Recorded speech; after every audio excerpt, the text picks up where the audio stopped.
Bidokes berkaitan dengan permintaan swab untuk calon tamtama. Kemudian di surat berikutnya, yaitu di nomor B garing 1949 garing 7 garing dik titik 2 titik 1 garing 2020 garing Bidokes, yaitu tentang permohonan pemeriksaan swab bagi perwira remaja lulusan Akpol. Kemudian pada tahun 29 Juli tahun 2020 sampel diterima berjumlah 43 dan diterima itu malam ya, dan juga kami hanya melakukan pemeriksaan sampel, sedangkan swab diambil oleh rekan-rekan dari Rumah Sakit Bayangkara. Untuk sampel semua ada 24 sampel, yaitu dari Taruna ya, kemudian 15 sampel dari Tamtama dan 4 sampel dari perwira remaja, di mana dilengkapi dengan lampiran formulir yaitu penyelidikan epidemiologi COVID-19 dan fotokopi KTP tiap-tiap sampel. Kemudian sampel dilakukan pemeriksaan dengan metode PCR di laboratorium PTKL PP Batam pada hari yang sama, yaitu pada tanggal 29 Juli oleh rekan-rekan kami para analis yang ada di PTKL. Kemudian pelaporan hasil yaitu kita publish ya, dari hasil sampel pada tanggal 30 Juli dan hasil dikirim pada tanggal 31 Juli tahun 2020. Dari total 43 sampel yang diperiksa, 11 sampel positif ya, dan 21 negatif. Nah, mungkin itu secara garis besar. Untuk mungkin nanti secara teknis mungkin akan dijelaskan bagaimana mekanisme mengambil proses dari sampel masuk sampai kemudian menjadi suatu informasi. Itu mungkin nanti akan kita tambahkan dari teman-teman yang ada di lapangan. Laboratorium. Saya akan menjelaskan sampel datang sampai hasil keluar. Sampel datang di kita tanggal 29 Juli kalau nggak salah.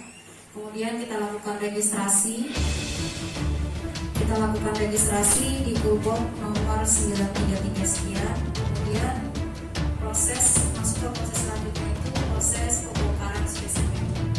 Jadi sampel yang masuk kita kasih ID di Kulboknya. Dalamnya kita akan habis berapa. Kemudian masuk ke dalam kita bongkar. Kemudian kita kasih laboratorium. Jadi setelah itu dicatat namanya, ini nomornya. Habis itu masuk ke proses selanjutnya adalah masuk ke ekstraksi. Kita nggak tahu lagi itu namanya siapa dari nomor-nomor lab yang sudah dikasih di proses pertama. Kedua, kemudian kita lanjutkan ke proses selanjutnya sesuai dengan nomor ID yang ada di proses sebelumnya. Kemudian kita buat mapnya, nomor-nomornya ini yang akan kita periksa. Kemudian kita masukkan ke alat PCR. Setelah proses berjalan, kita tahu mana yang positif, mana yang negatif. Kita kasih tanda, kita lingkari, kemudian kita cross check dengan nomor yang sudah ada nama-namanya di proses pertama tadi, proses pembongkaran spesimen.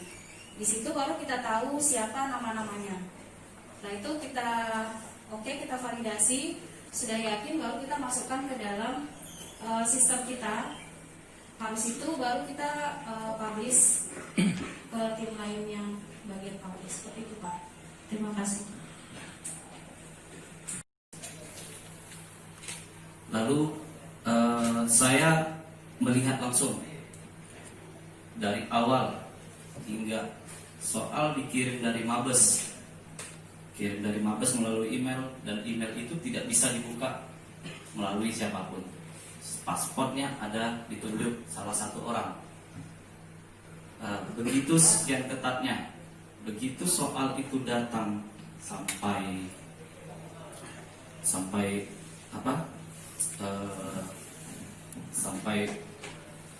udah di print satu lengkap, itu digandakan. Digandakan dan mulailah disebarkan kepada peserta. waktu ditentukan 1 jam atau 2 jam untuk ujian. Setelah hasil itu soal dikumpulkan dan saya menyaksikan sendiri itu dibakar.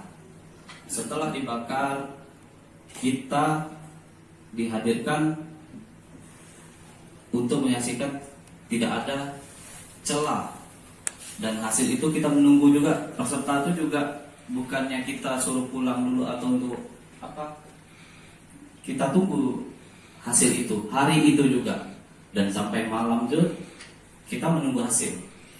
Jadi untuk celah untuk kita mau ibarat kata bermain itu sudah tidak ada lagi. Nah, semuanya sudah transparan, dan hasil untuk apapun kegiatan itu direkam.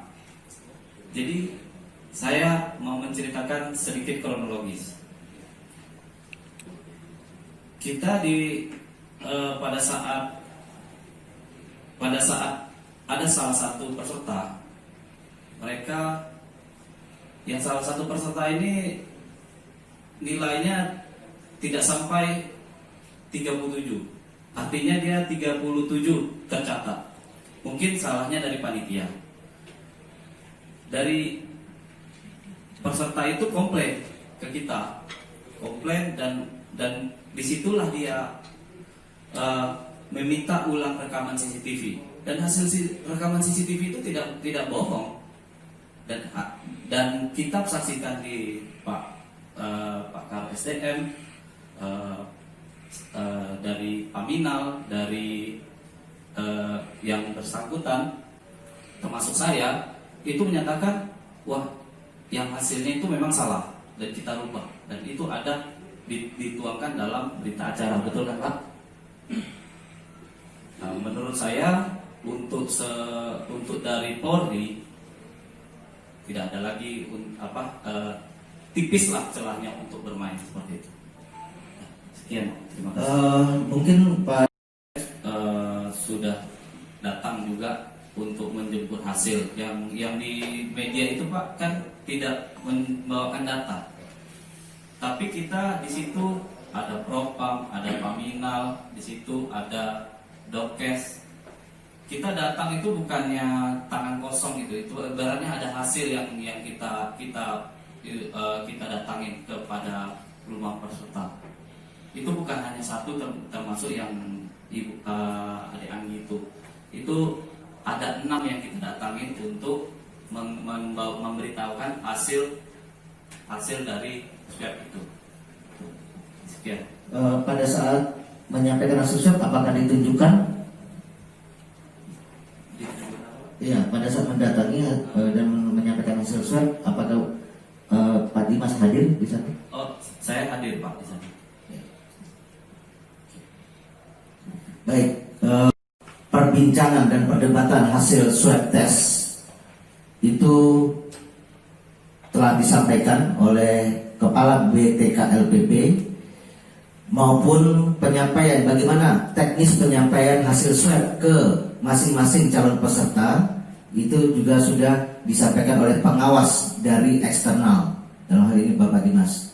Kami buka sesi untuk tanya jawab.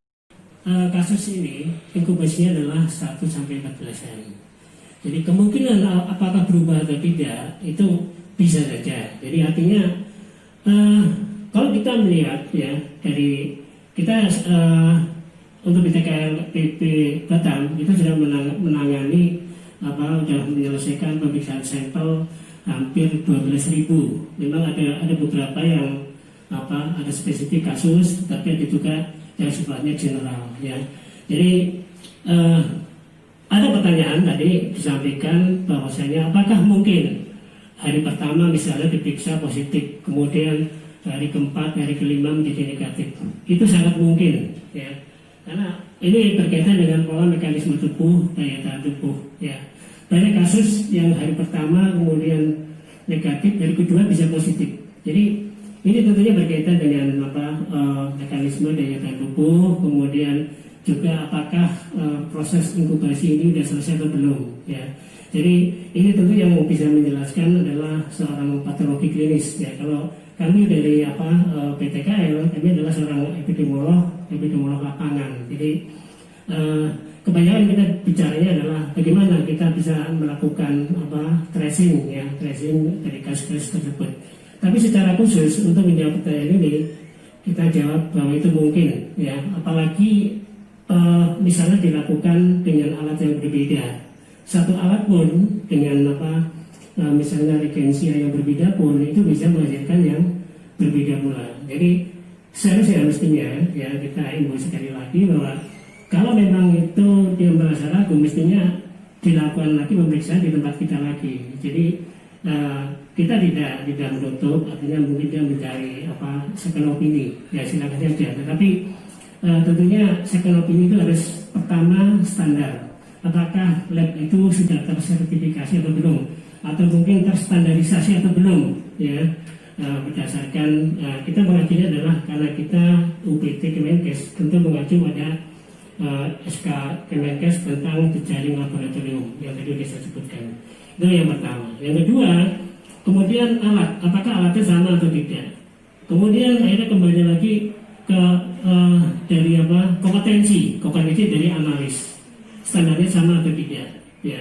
Karena sampel diambil oleh analis yang kompetensi yang berbeda itu memungkinkan juga potensi yang berbeda dengan hasil, ya. Dan tentunya kalau kita bicara teknis sangat banyak ya. Tapi kalau menjawab pertanyaan tadi, itu sangat mungkin ada terjadi perbedaan ya tentang hasil daripada pemeriksaan sampel tersebut. Mungkin itu Bapak.